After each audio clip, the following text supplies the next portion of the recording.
se pueden impactar en distintos elementos del ser humano, pero si no tenemos una buena resolución, no tenemos imágenes donde podamos proyectar o ese tipo de cosas, se nos complica considerablemente ese ejercicio.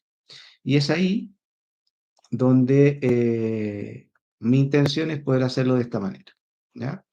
Veo que yo no me veo, me veo medio raro ahí, pero da lo mismo. Si total, acá lo importante es la información. Ya, queridos. Bueno, somos 5, son poquitos, no muchos han migrado. Esperemos que algunos se vayan uniendo en la medida de lo que se pueda ir trabajando. Mi intención de hoy día es específicamente poder tratar de hacer esta suerte de ejercicio que le vamos a denominar neuro simple en breve. Y este ejercicio de neuro simple en breve trata de determinar cómo nosotros podemos comenzar a trabajar desde lo que es ciertas estructuras cerebrales para poder comprender cómo funciona el cerebro. Pero más que aprender cómo funciona el cerebro, es comprender cómo el cerebro tiene una relación directa con el aprendizaje. Y estos van a ser pequeños extractos breves para tratar de comprender sobre aquello. Entonces, a medida que vamos viendo, ustedes me pueden ir escribiendo en el chat porque yo como estoy con dos pantallas, puedo ir analizando aquello. Entonces, nuestro interrogante va a ser específicamente cómo funciona el cerebro.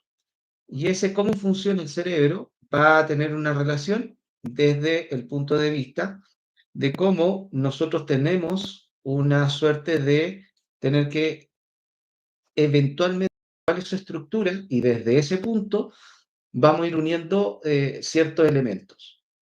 Y esto es clave. Cuando nosotros hablamos del encéfalo, cuando hablamos del cerebro en todas sus condiciones, no podemos perder del punto de vista que el cerebro es una unificación de muchos elementos que van a estar relacionados entre sí. Y no una estructura, no un área, no un lóbulo tiene relación de manera directa con algún elemento del aprendizaje, sino que es la unificación de distintas zonas que van a estar relacionadas sobre ello. ¿Mm? Entonces, determinando ese tipo de puntos, vamos a tratar de hacer este ejercicio de esa forma. Déjenme ajustar un último detalle, a ver si ahí se ve mejor a nivel de resolución. Pero mientras ustedes me pueden escuchar, creo que estamos okidoki. Entonces, cuando nosotros hablamos de cómo funciona el cerebro, lo primero que es importante comprender es que este tiene una determinación a través de distintos lóbulos. Quizás para algunos esto es bastante básico desde el punto de vista de cómo se comprende. Nosotros sabemos que tenemos distintos niveles de lóbulos. Sabemos que tenemos un lóbulo occipital, ¿no? Sabemos que tenemos un parietal, ¿cierto? Sabemos que tenemos un lóbulo frontal y, obviamente, este lóbulo temporal. Pero para algunos, claramente les llamará la atención y podrían decirme inmediatamente, pero oye, te falta un lóbulo, ¿cierto? Y que si yo abro esta zona que está aquí, ¿cierto? Entre lo que podría ser el lóbulo temporal con el frontal y parte del parietal, nosotros dentro de aquello tenemos algo que se va a denominar la ínsula. Y que la ínsula tiene un determinante clave que es desde el punto de vista de todo lo que es el sistema límbico, que es altamente cuestionado como concepto porque el sistema límbico en rigor no existe, no es una unificación, sino que son distintas estructuras o subestructuras que tienen una relación directa con el aprendizaje, las emociones, la memoria, ¿m? Y muchos otros procesos que son más autónomos o automáticos en el ser humano, como mecanismo de sobrevivencia. No vamos a hablar de un cerebro reptiliano, porque el cerebro reptiliano no existe, no tiene una explicación propiamente tal científica para poder hablar de aquello, sino más bien se habla de un cerebro triuno que fue una forma de poder tratar de vender el cerebro. ¿Mm? Entonces, ¿qué sabemos? No vamos a entrar en mayores detalles sobre cada uno de estos puntos, pero sí hay que tener presente que cada uno de estos lóbulos en ambos hemisferios tienen funcionalidades diferenciadas, ¿cierto? Todo lo que tenga que ver con, partamos de lo más complejo, todo lo que es frontal es específicamente lo que nos convierte en seres humanos, ¿cierto? Porque ahí nosotros tenemos distintas subestructuras que van a tener una relación directa en el ser humano sobre cómo va a ir aprendiendo, cómo se va a ir relacionando, cómo va a ir tomando decisiones, cómo va a ir planificando. Y todo lo que tenga que ver con lo que podríamos denominar funciones ejecutivas va a estar directamente relacionado con lo que es el lóbulo frontal y específicamente el prefrontal, que es la parte que va a estar más acá adelante de lo que podría ser nuestro encéfalo. Esa condicionante del encéfalo nos va a proporcionar esa visión de poder determinar, el planificar acciones, tomar decisiones en momentos complejos, va a estar la memoria de trabajo, va a estar la inhibición, y que nosotros podamos inhibirnos y regular ciertas condiciones nuestras. Por otro lado, podríamos ver que van a tener relaciones con elementos sobre qué es lo que socialmente yo debería dar como respuesta a la interacción, etcétera, etcétera, etcétera. ¿Ya? De hecho, ahí se divide en tres grandes zonas o tres grandes áreas. Todo lo que tenga que ver, por ejemplo, con lo que podría ser el dorso lateral, el ventromedial, ¿cierto? Y lo orbitofrontal, que el orbitofrontal está específicamente aquí hacia la parte final, en donde estoy tratando de marcar, de lo que es esta noción de el lóbulo. Y esta es la que tiene que ver con todo lo que es la toma de decisiones.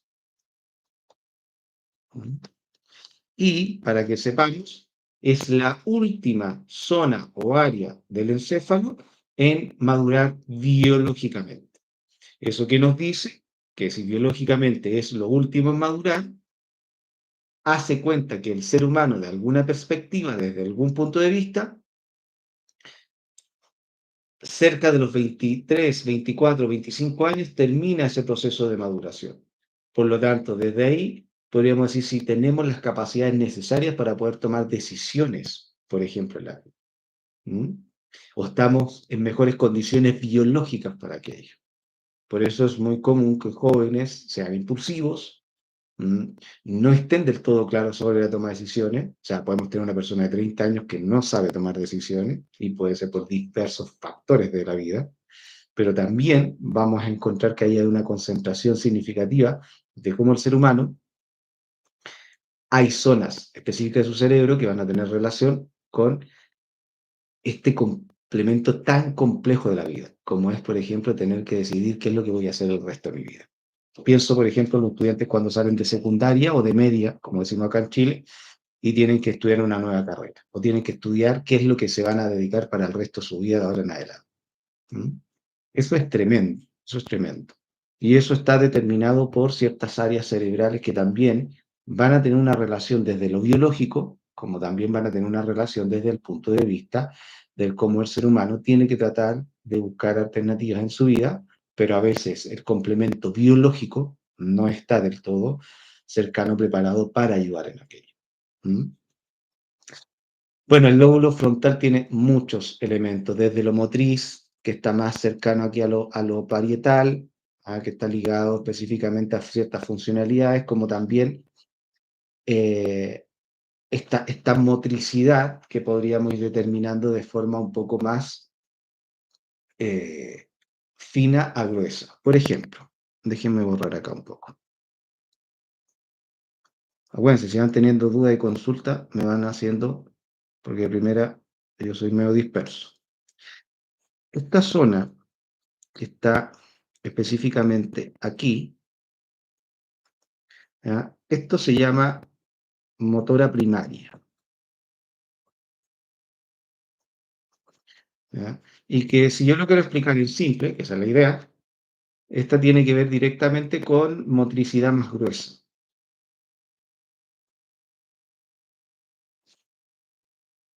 Sé que puede ser rebuscado, me podrían algunos especificar, pero claro, cuando hablamos de motricidad gruesa, hablamos de músculos gruesos. Caminar, mover un brazo, por ejemplo, todo está relacionado directamente con eso.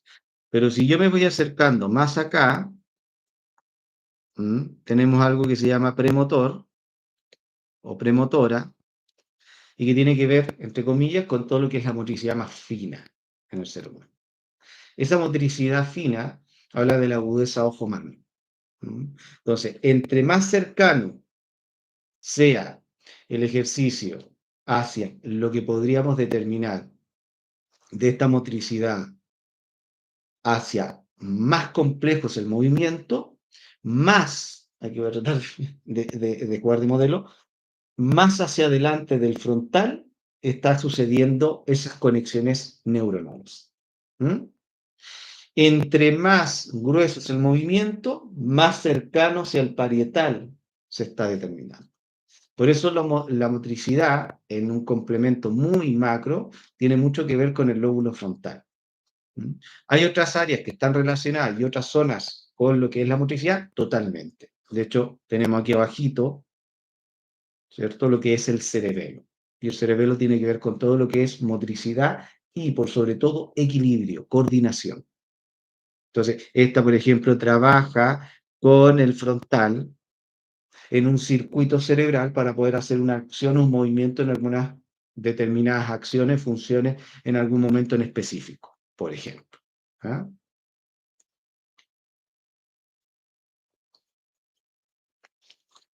Tenemos también lo que es parietal.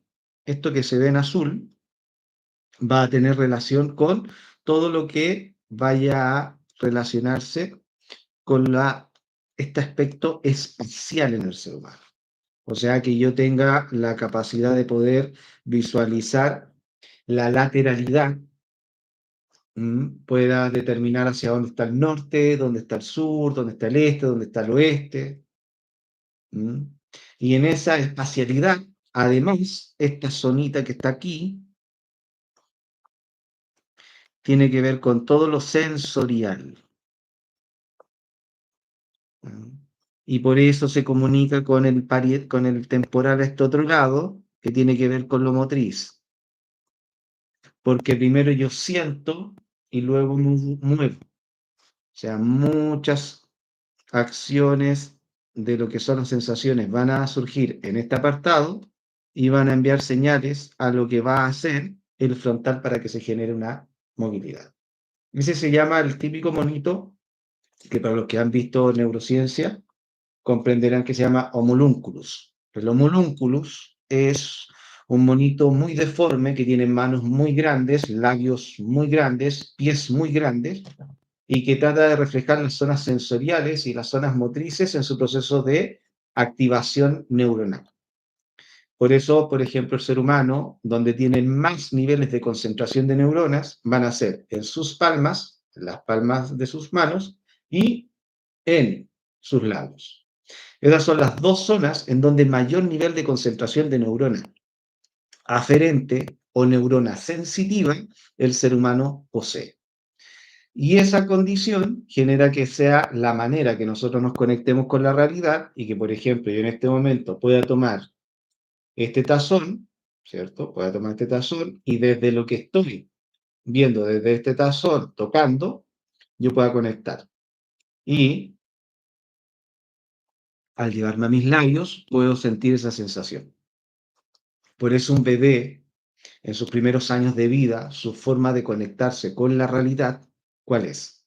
Manos y labios.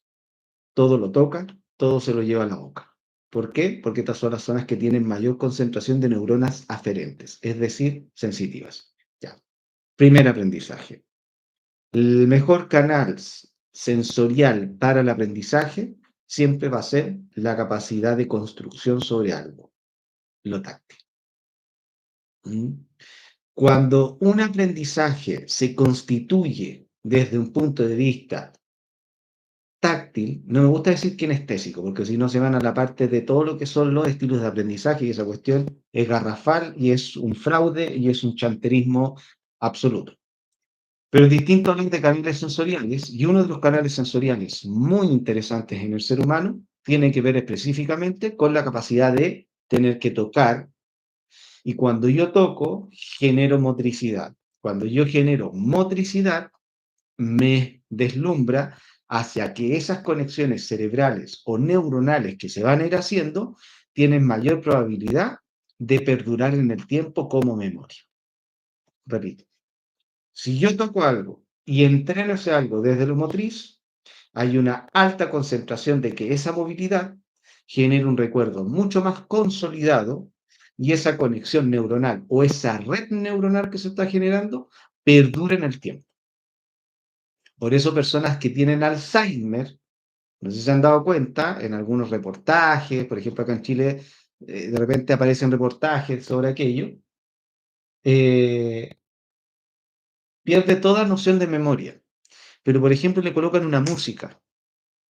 Esa música proyecta recuerdos, se recuerda cómo baila, genera movilidad, y eso es decir que esas zonas y esas conexiones neuronales que estaban y que le llamamos la canción X que estaba en esa corteza cerebral, se activa en ese momento específico. ¿Mm? Ese momento específico perdura en el tiempo, que es más predominante que esta memoria semántica, que es la memoria por la cual yo me acostumbro a recordar cosas por la repetición de cosas. ¿Ya? La típica memoria, el repetir o el aprenderse cosas, por ejemplo, de memoria. ¿Mm? Espero que me esté explicando hasta ahora. Eso también determina la importancia que tiene, estimados, todo lo que es este lóbulo parietal, ¿cierto?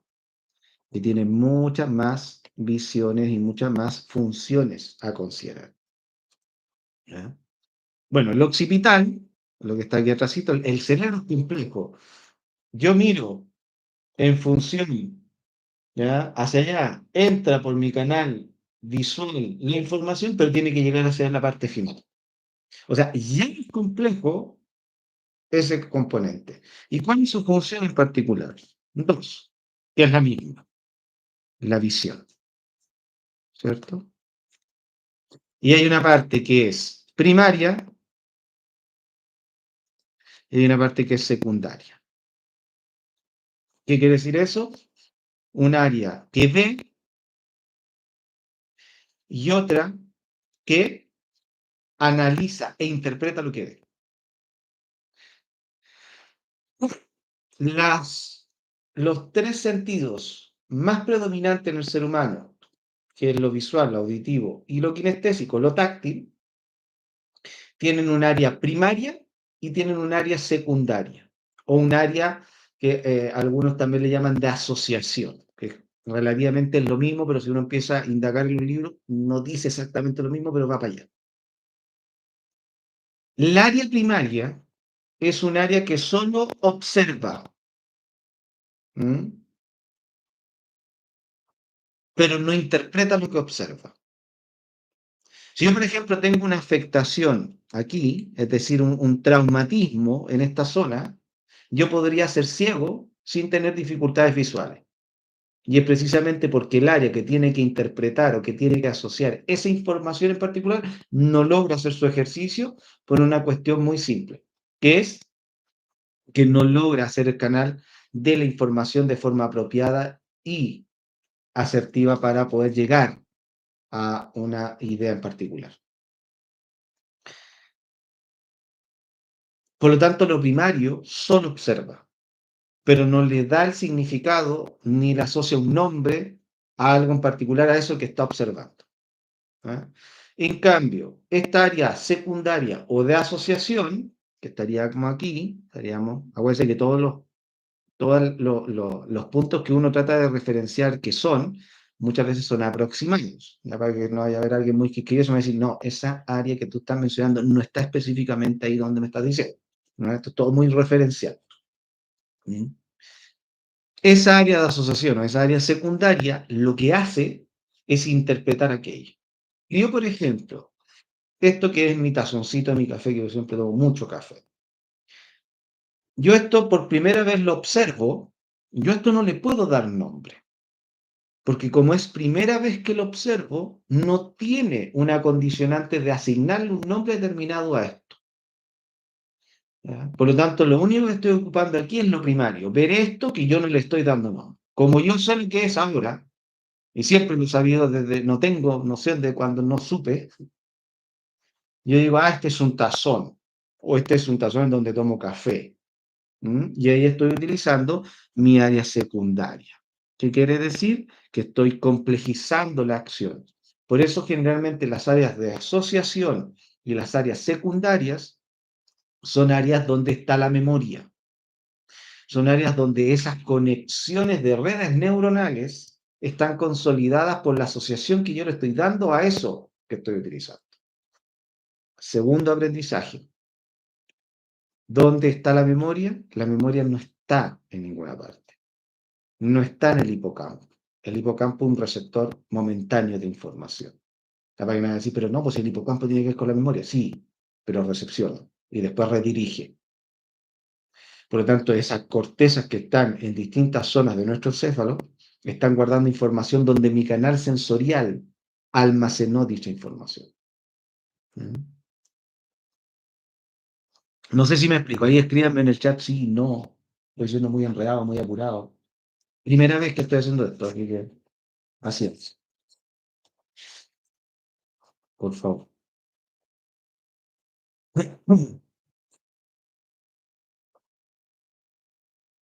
No veo a nadie que diga, a lo mejor estoy hablando solo ya, con el nadie ya conectado.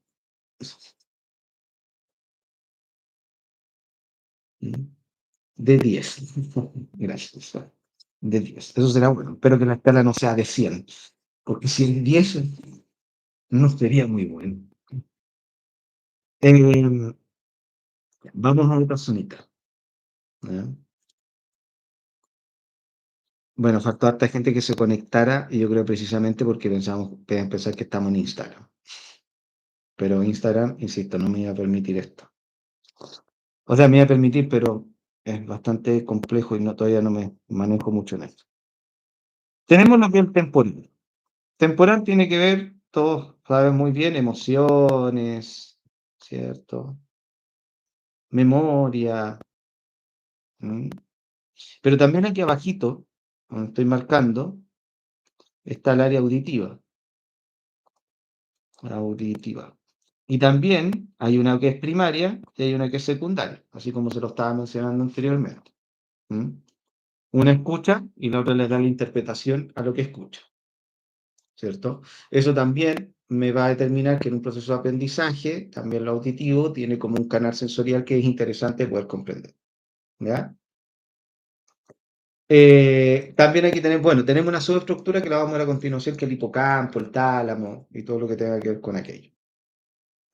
¿Ya? ¿Tiene que ver con las emociones? Sí, porque hay hartas, varias zonas o subcomponentes que están relacionados con las emociones. La más conocida es la amígdala, pero la amígdala no es necesariamente algo que tenga que ver directamente con las emociones, porque la amígdala lo que hace es una interpretación sobre la amenaza consciente e inconsciente que tengo ante un estímulo predominante.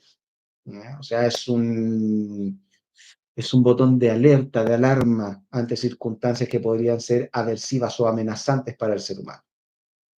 Y ante eso tiene una forma específica de desenvolverse y mostrar o ver de qué manera tratar de equiparar aquello. O me paralizo y no hago nada, o arranco.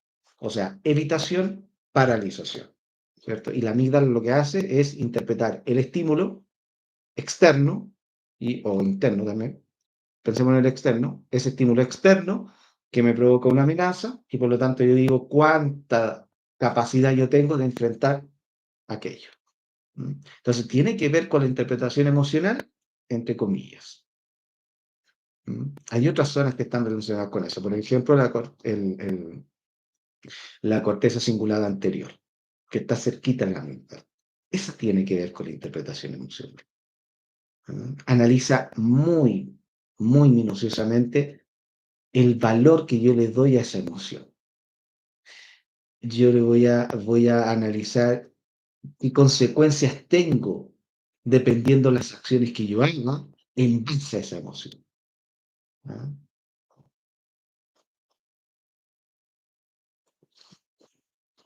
Ah, sí, tienes razón que a veces no se ve producto de mi imagen. Sí, donde está, bueno, ya donde está en rojo ahí. Tienes toda la razón. Entonces, bueno, y la ínsula, que va a tener una concentración más directa. Pero vamos viendo otras zonas. Por ejemplo, ¿qué tenemos acá? Acá tenemos lo que es específicamente con subestructuras que podrían relacionarse. Hay una que es hermosa, que esta que está aquí. Aquí ya no tengo rojo, así que aquí debería verse todo. El tálamo. ¿Qué hace el tálamo? El tálamo, como bien dice acá, distribuye la señal entrante en diferentes partes de la corteza. Ya. Lo que dice el tálamo, específicamente, es, como dicen todos los libros, una fuente de relevo. Es decir, fuente de relevo que analiza qué tipo de información está llegando y esa información hacia dónde yo debería redirigirla dependiendo ciertas circunstancias en las cuales yo me estoy enfrentando o desenvolviendo. Es un filtro por naturaleza. Y de hecho el tálamo tiene la capacidad de hacer una microinterpretación de lo que viene para ver si esa información es necesariamente predominante, mandarla a la misma para que haga el análisis emocional. O sea, el tálamo interpreta una base emocional, sí. Es como una entrevista básica que tiende a hacer, muy básica sobre algo que necesita. Y desde ahí va a ver hacia dónde va a redirigir esta información. ¿Mm? Por eso se le denomina la fuente de relevo. Por ejemplo, mira, yo soy pésimo para el dibujo, pero supongamos que aquí arribita vamos a tener el tálamo. Esta va a ser nuestra columna vertebral o la médula espinal, como quieran llamarla. Estos van a ser nuestros nervios, perdón, nuestros nervios espinales, propiamente tal, que están conectados a distintas zonas de nuestro cuerpo. ¿Ya? Supongamos que este nervio espinal tiene que ver con nuestra manito. Eso es una mano. ¿Mm? Yo al tomar un estímulo o al tocar un estímulo, aquí se envía una señal. Y se va enviando una señal, una señal, una señal y llega a la médula. En la médula yo voy a tener algo que le voy a denominar los ganglios. Ahí hay un ganglio. ¿Un ganglio qué es? Como una cajita en donde llega la neurona y dice, oye, ¿sabes qué? Vengo cansada. Necesito que otra neurona lleve la información para arriba. Hace una fuente de relevo, le pasa esa información a una neurona, en este caso aferente, a otra neurona aferente, y esa neurona aferente lo que hace es viajar, viajar, viajar, viajar, y llega acá arribita. ¿Dónde llega? A nuestro querido tálamo, que es otra fuente de relevo. Y dice, ah, bien, esta información, ¿tiene carga emocional? No, tiene carga de información. Ya, ¿qué tipo de información es? Sensitiva. Ah, es sensitiva. Entonces, si es sensitiva, ¿hacia dónde debería irse? Ah, al parietal, al área somatosensitiva o somatosensorial, para que interprete esa información. ¿Ya? Entonces, lo que hace el tálamo es una fuente de relevo como una caja ejecutora de determinar que esa información debe ir o proceder hacia otro tipo de circunstancia, otro tipo de camino, propiamente tal. ¿Ya? Eso es espectacular. Imagínense que eso nosotros lo hacemos milésimas de segundo en infinidades de ocasiones, propiamente tal. Entonces, el tálamo es clave en todo lo que es el proceso de aprendizaje. ¿Por qué razón?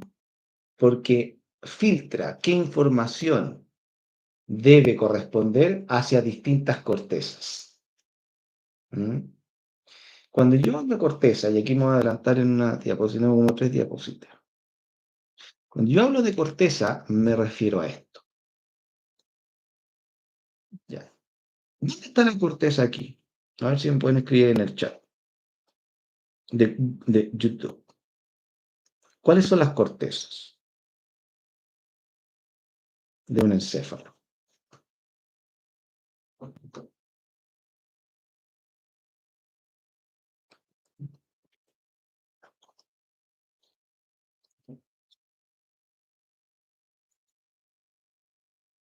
Yo imagino que estoy en clase, y como que es como que los estudiantes no responden.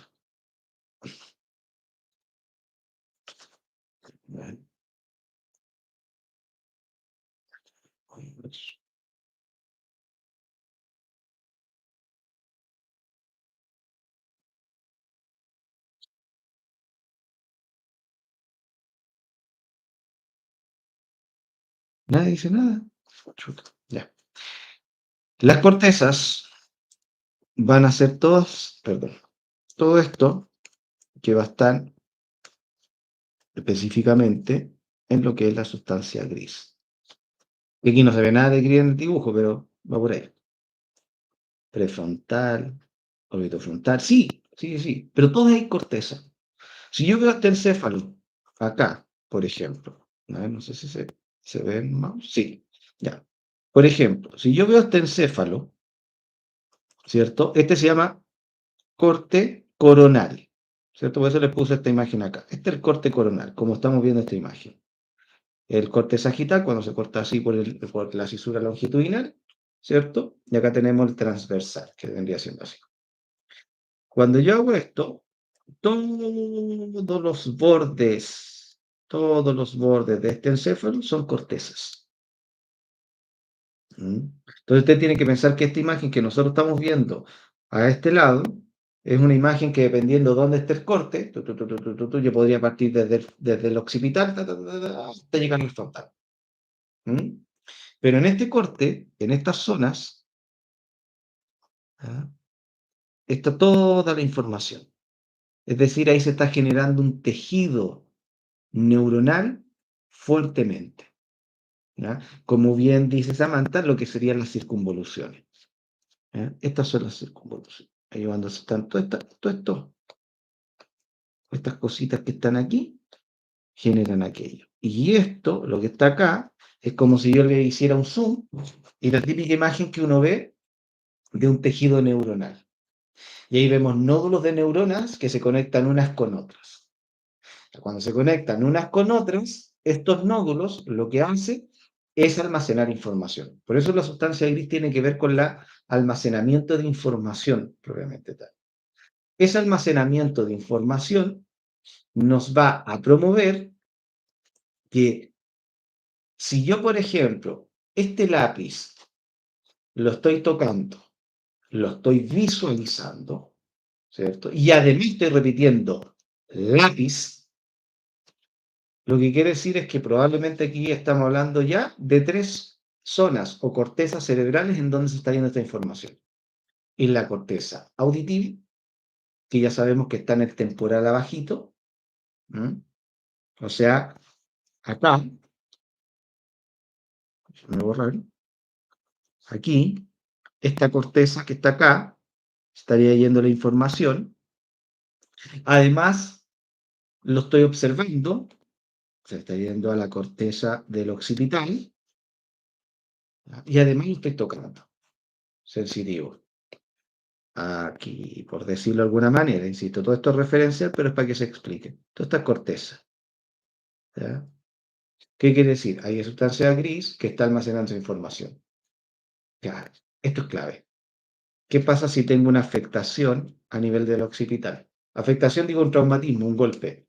Pierdo la información probablemente ahí por una hemorragia que tenía de lo que era el lápiz de manera visual. ¿Qué puedo hacer ahora? Tengo más canales. Tengo el auditivo de escuchar lápiz, tengo lo sensitivo de sentirlo. ¿Cómo se llama esto? Neuroplasticidad. ¿Se dan cuenta? Esto se llama neuroplasticidad estructural, cuando una estructura se hace cargo de otra, producto de la pérdida de una función de otra. Ya no perdón, ya no ve, pero hay otras zonas que se pueden hacer cargo. Eso es lo bonito del aprendizaje. ¿Por qué? Porque dependiendo en qué corteza cerebral se esté dando esa instancia de aprendizaje o la corteza en la cual esté, puede predominar esa noción de aprendizaje en el ser humano. Eso es fenomenal, si lo piensa. ¿Mm? Bueno, para lo que saben, esto es como reformular lo que ya sabemos. Por eso, cuando uno habla de sustancia gris, aquí hay una concentración alta de neuronas con núcleos, porque almacenan información. En cambio, todo esto que nosotros vemos acá, esto que estoy tratando de marcar, ¿cierto? Que se denomina sustancia blanca, es la que transporta la información, ¿cierto? Y por aquí, estas dos zonitas que estoy marcando acá, vendrían siendo la suerte de tálamo. que la información venía de acá abajo, ¿cierto? Llegaba al tálamo y el tálamo dice, "Ah, ¿qué hago con esta información? No sé qué hacer con aquello. Veamos qué podemos hacer". Y ahí va a ver hacia dónde la dirige. Ah, es una información visual. Perfecto. Mandémosla a occipital, ¿ya? En la parte, en este caso, posterior del cerebro. ¿Mm? Y aquí tenemos esta zonita que está acá, que es clave. Esta está aquí. Voy a borrar porque está más. Es como pizarra sucia, ¿no? Ahí sí, como pizarra sucia. ¿Cómo se llama esta zona que está acá? Esa que estoy marcando.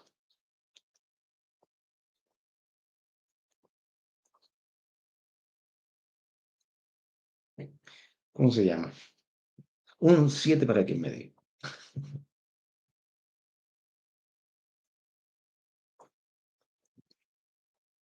Eso que acabo de marcar. Es espectacular. Samantha estudió. ¿Mm? Se llama cuerpo calloso, que es la callosidad más predominante que tiene nuestro cuerpo y es la que une ambos hemisferios. Ustedes tienen que pensar que los hemisferios cerebrales están separados y lo único que los mantiene unidos es específicamente el cuerpo calloso.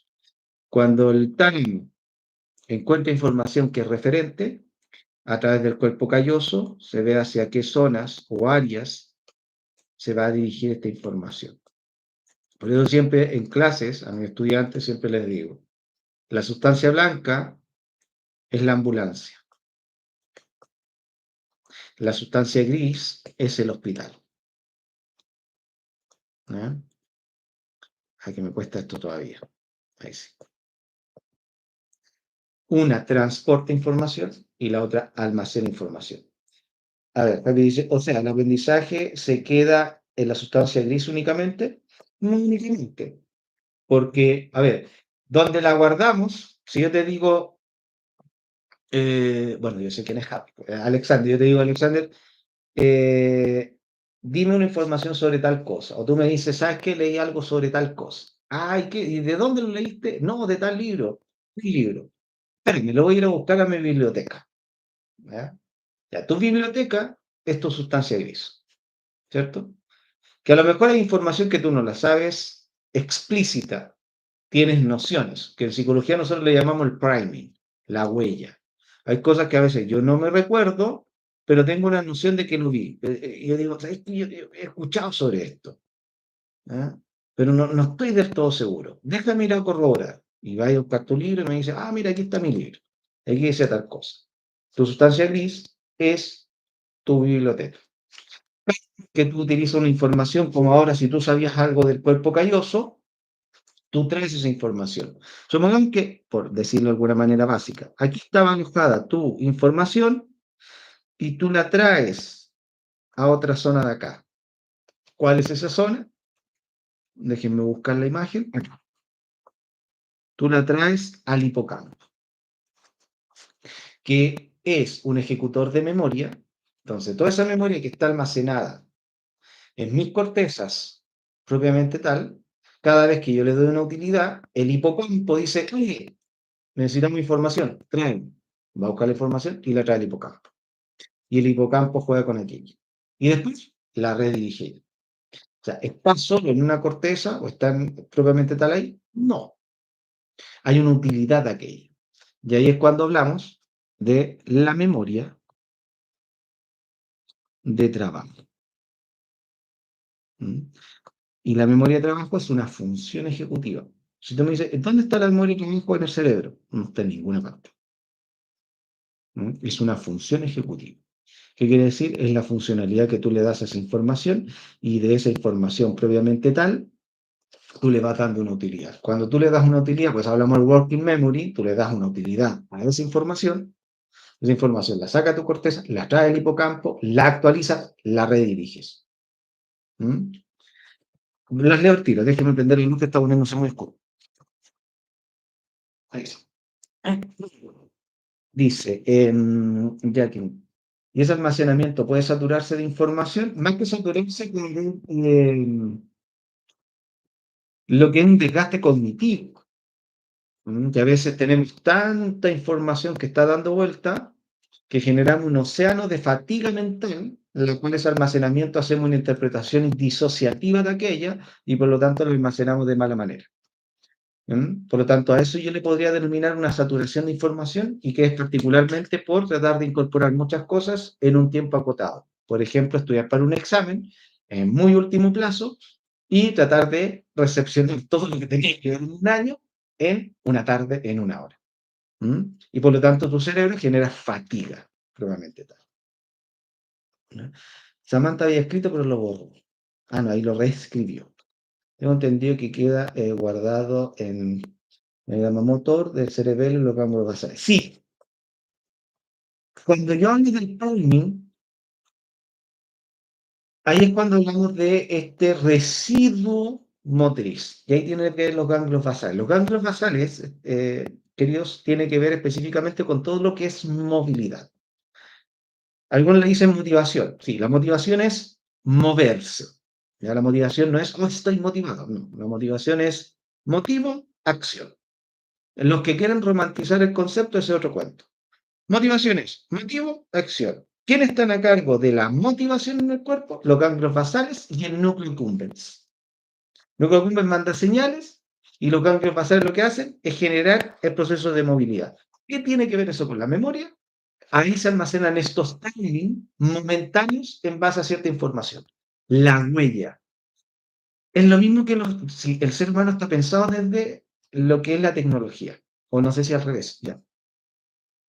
Pero si yo borro algo hoy en día de mi tablet o de mi celular, ¿cierto? Queda en nuestro espacio, en la papelera de reciclaje. Y tengo que darle otro clic para eliminarlo. Y ese eliminado, si yo tengo una persona que sabe un poquito más, llamémosle hackers, podría llegar a encontrar esa información o bajo una app o un programa y me recupera esa información que yo le había dado, pero por desechada. ¿Qué es lo que hace aquello? Es que siempre queda un priming motriz. Por lo que decía adelante, que viene muy certero lo que acabas de preguntar, Samantha, o lo que acabas de afirmar, más que preguntar, afirmar. Es que esa información siempre deja una huella y entre la información tenga más características motrices, mayor es la probabilidad del priming sobre aquello, o sea, de la huella. Pero si ese almacenamiento es semántico, es decir, por repetición, yo me acuerdo de algo, como le enseñan, no sé, las capitales a los niños. Yo le tengo que enseñar a mi hija cómo son las capitales. La capital de Chile es Santiago, Santiago, Santiago, Santiago. Y la siento a mi hija, le digo, repite, Santiago, Santiago, Santiago, Santiago, Santiago. Pues le pregunto, ¿cuál es la capital de Chile? Y ella de manera automática, como las multiplicaciones, sale. Pero no le da una funcionalidad, no le da una ejecución. Por lo tanto, ¿qué puede generar? Que se pierda en el tiempo. Y eso no va a estar ni en el cerebelo, ni en los ganglios basales, no va a tener nada de aquello. Entonces, si esa información tiene un ejercicio de movilidad de por medio, ahí sí tiene que ver eso que tú acabas de mencionar. Hay un eslogan de una institución educativa acá en Chile, si hay alguien de Chile, ¿cachai? Que se llama Aprender Haciendo, ¿no? Que es un eslogan.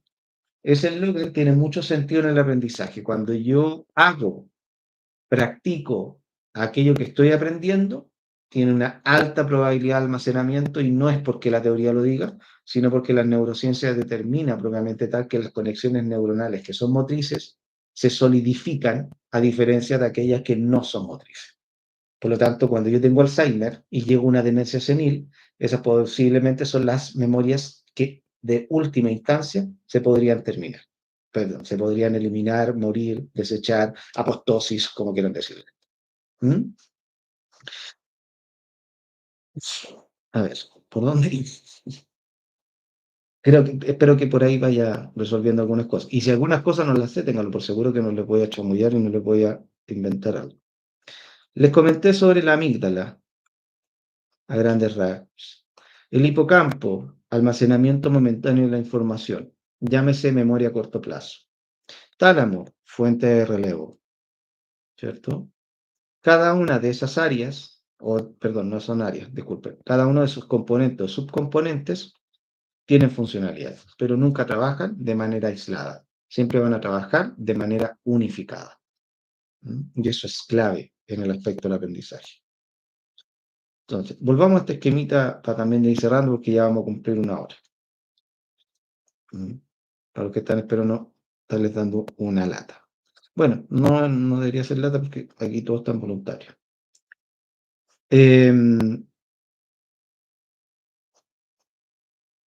No, aquí hay algunas otras zonas que tenemos incorporadas. Entonces, la sustancia gris, almacenamiento de cierta información, ¿cierto? Referente a ese tejido neuronal que se está dando. Deberían incorporar un tejido neuronal, no, tengo una neurona, tengo esto de acá, no, tenía otra imagen, pero no la agregué, que iba relacionada con eso. Sustancia gris, por lo tanto, almacenamiento de información, sustancia blanca, almacena. De hecho, la sustancia blanca tiene una concentración significativa de axones dentro de sus componentes neuronales para que esa ramificación sea mucho más rápida y se incorpore una zona con otra zona. Cada uno de estos elementos son fundamentales en instancia de aprendizaje. Por eso cuando uno en neurociencia, y aquí voy a empezar a redondear para poder cerrar, cuando uno habla neurociencia, queridos, no lo habla desde el punto de vista de que el aprendizaje tiene una explicación básica cerebral. ¿Eh? Otra vez el priming. El priming es una huella. En definitiva, es, por ejemplo, cuando tú vas caminando por la orilla del mar, ¿cierto? Y vas por la orilla y llega, en este caso, esta ola tenue y te va eliminando un poco la huella, pero no te la elimina por completo. Te la va eliminando. Es una huella que queda. Para algunos le llaman el fenómeno de la punta de la lengua, que no tiene esta relación, pero podría explicarse un poco con eso. Esta huella que queda, esta información que a lo mejor yo no le estoy dando de toda utilidad, pero yo sé que está ahí. Y toda información que yo veo está como priming. Por eso la información o los aprendizajes se consolidan cuando estamos durmiendo, porque queda esa información en ese momento particular, y cuando nosotros dormimos, miren qué bonito esto, mi dispersión, disculpen. Cuando yo estoy durmiendo, vamos a suponer que por aquí, porque aquí no se va a poder ver, pero supongamos que aquí está el hipocampo, ¿ya? Y la información está ahí momentáneamente. Yo duermo, estoy en estado de vigilia, en el REM 4, ¿ya? Porque si estoy, perdón, en REM, en fase 4, pero si estoy en REM, no hay consolidación del aprendizaje. Si estoy en fase 4, probablemente sí. Duermo, un sueño reparador. Esta información que está acá, es ahí cuando el hipocampo dice, oye, estamos en condiciones de enviar la información a sus diversas cortezas.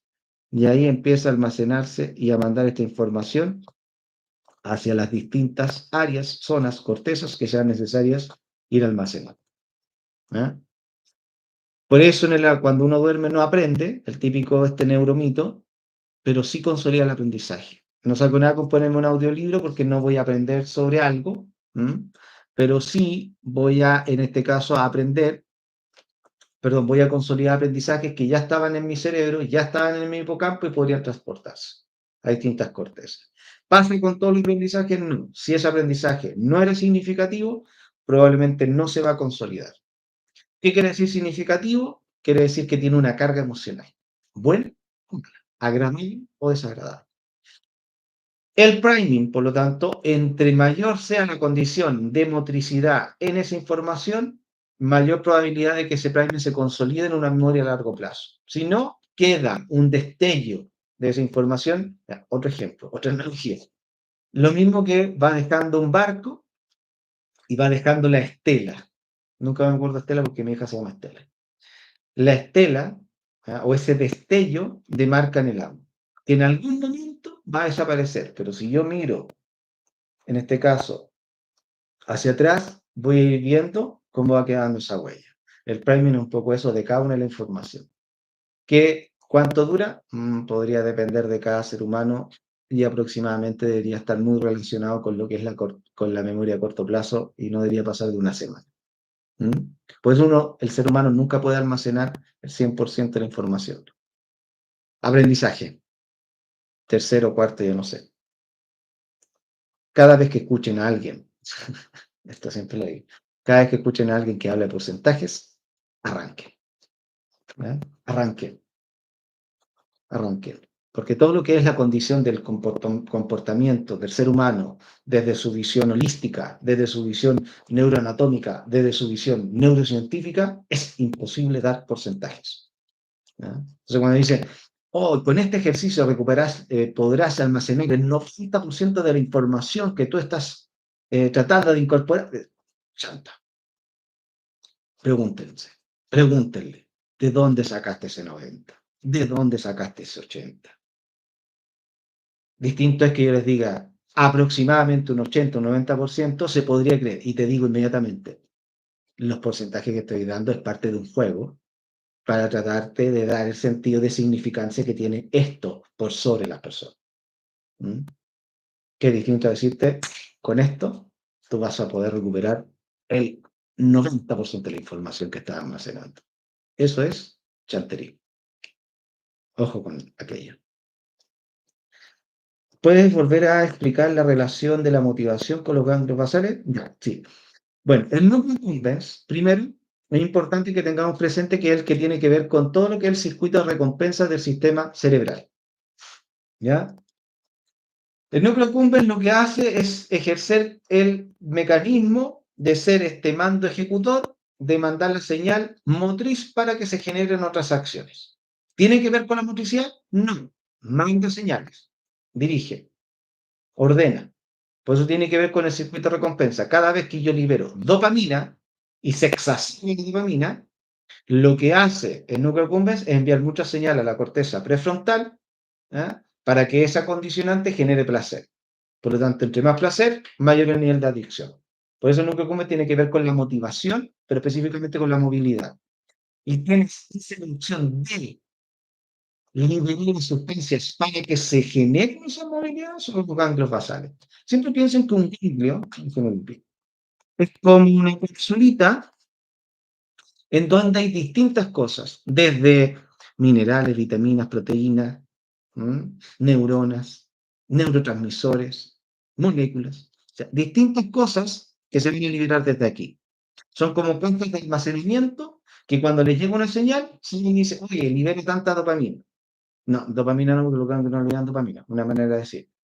Liberen este caso ciertas condiciones de señales para que se liberen otras condiciones. ¿Mm?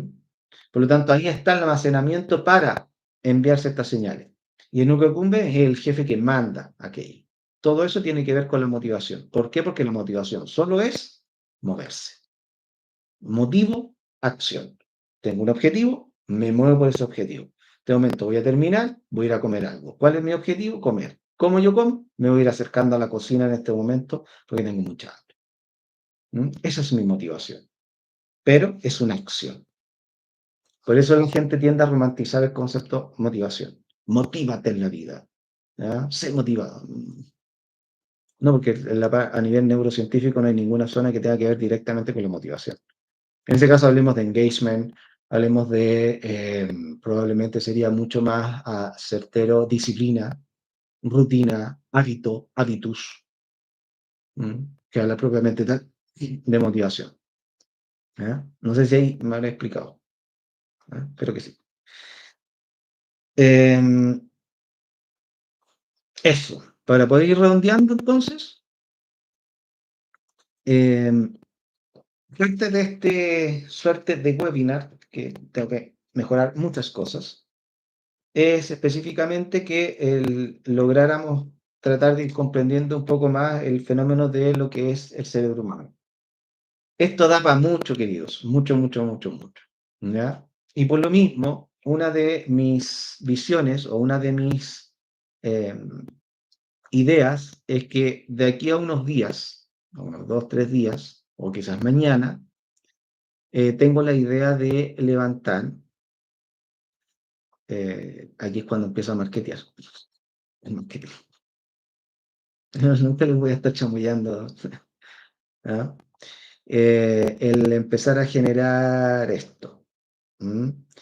mi idea de generar nuestro primer curso de carácter online sobre cómo aprende el cerebro, ¿ya? O cómo aprende el ser humano, o cómo quisiéramos que aprendiera el ser humano. Mi idea es generar una suerte de curso de unas 4 o 8 horas en total y hacer una parcelación de 2 3 horas por cada sesión. Imagínense que ahora llevamos una hora y algo y yo creo que no he hablado ni un 20% de las cosas que quería hablar. Em, la cual mi intención es tratar de que vaya dirigido a distintos niveles profesionales, desde docentes, psicólogos, estudiantes, público en general, que sea apasionante por las neurociencias. ¿Mm? Bueno, ahí tengo que ver el tema del horario, eso tengo que verlo porque este es un voucher de un curso presencial que estoy haciendo, que ya tengo gente, ya de hecho estamos terminando. Y mi lógica de plan de contenidos es ver introducción sobre lo que son las neurociencias, como pueden ir viendo acá abajo, bueno, no se alcanza a ver por mi imagen, conceptos claves, principios básicos, el papel de la neuroplasticidad, luego pasar un poco a lo que estuvimos hablando hoy día, los lóbulos cerebrales, mucho más pausado, más tranquilo, con otro nivel de estructura, ¿ya? Áreas claves, las conexiones neuronales, hay todo un tema para poder abordar desde la composición neuronal. Yo he visto varias gente que habla de eso, explican videos en YouTube y ahí cometen muchos errores. Hay harto error en eso. Las claves en el aprendizaje efectivo, cómo las emociones potencian o dificultan el aprendizaje. No vamos a romantizar las emociones son reacciones neuronales y bioquímicas y nada más que eso, lo otro son sentimientos. Eso es lo importante en el aprendizaje. La estrategia para mejorar la atención, memoria y creatividad. Ahí vemos redes que están relacionadas con la atención, por ejemplo, las redes de Posner. Cuando hablamos de memoria, lo típico de Atkinson y Shiffrin, Badelich y Gray, o de la creatividad cuando hablamos de la red de reposo, que podría ser también una de las que se podrían trabajar. Los ejercicios prácticos para aplicar en el aula o en la vida cotidiana, cómo podemos generar ciertas instancias, no de ejercicios de Jim Brim, ya que si yo muevo mis deditos se me van a activar ciertas zonas cerebrales, porque eso también es chanta, pero sí hay ciertas pautas de rutinas de vida que no tienen que ver directamente con que yo voy a hacer trabajar zonas del cerebro, pero voy a hacer trabajar partes de mi cuerpo que paralelamente van a ayudar a mi mente. Bueno, y todo esto con análisis de casos, identificaciones, grupos de discusión, etcétera, etcétera. ¿Ya?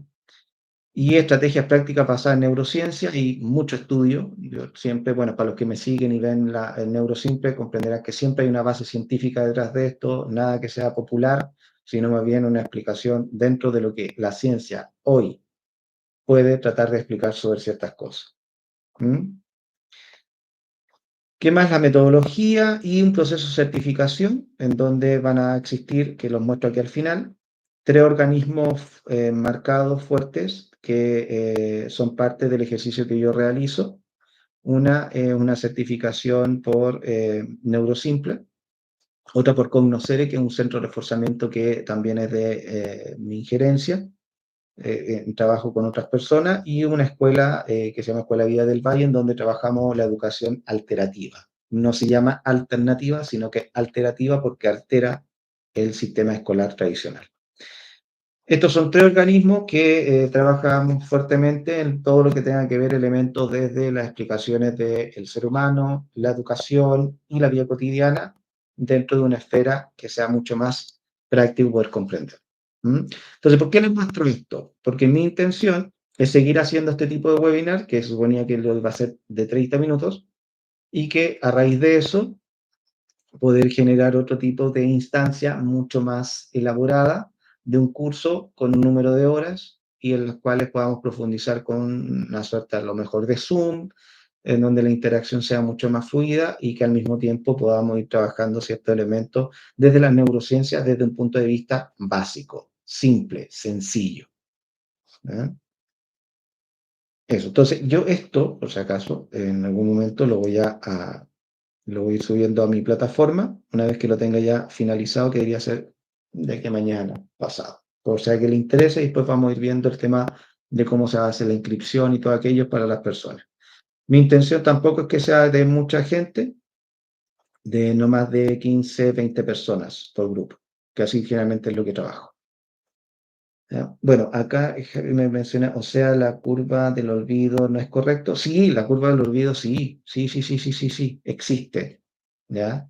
Existe la curva del olvido, pero no existen los porcentajes que se dan de la curva del olvido, insisto, porque los porcentajes es imposible darlos. No tienes cómo, ni una probabilidad, porque cada particularidad del ser humano hace que seamos distintos. Y ahí con eso te explico que es casi imposible poder dar porcentaje, pero sí el olvido. Se juega de repente que del 100% en las mejores condiciones el ser humano para almacenar un 80 ya. No te podría decir 80, pero ya. Y de ese 80 podría después con la semana olvidar un 40. O sea, es muy poco lo que tú logras almacenar de información de un ejercicio. Por eso es importante el repaso de una acción o el estudiar. Por eso uno cuando estudia para un examen no estudia el día anterior, o el día anterior uno repasa, para que en la noche el cerebro consolide ese aprendizaje, o en las semanas lo logre consolidar. Pero si hay un olvido, ¿por qué? Porque el cerebro necesita resetear y necesita ir eliminando toda aquella información que no es relevante, no es importante, para que de esa manera funcione mucho más holgado nuestro cerebro. Igual que un computador, chiquillo. Igual. Si yo mi computador lo tengo con mucha información, muy desordenado, se pone más lento. Tengo que limpiarlo. El cerebro también hace lo mismo. Si esta información no es relevante, la elimino. Se preguntarán, ¿cómo elimina eso? Por la carga eléctrica. Entre menos carga eléctrica tenga la neurona, menos relevante es esa información al entender biológico del cerebro. Y ahí viene el tema de las podas y todo, ¿no? Eso, espero que les haya gustado. Sí, me gustaría que les hubiese gustado. Y nos vemos en alguna otra nueva ocasión. Creo que en un muy corto plazo quiero hacer algo nuevamente. Si les interesa, escríbanme mensajes, qué temas les gustaría abordar. No se pongan tan específicos, eso sí. Generalidades. A veces son muy específicos y muy poca gente le interesa a veces esas cosas. Eh, pero para ir viendo, hay mucho para hablar de neurociencia. ¿Mm? Eso. Gracias a todos los que se conectaron. Se les quiere. Y sigan compartiendo, dando like a toda la publicidad, perdón, a toda la información que nosotros vamos subiendo en Neurociencia. Eso, se les quiere. Nos vemos. Que estén muy bien. Chao, chao.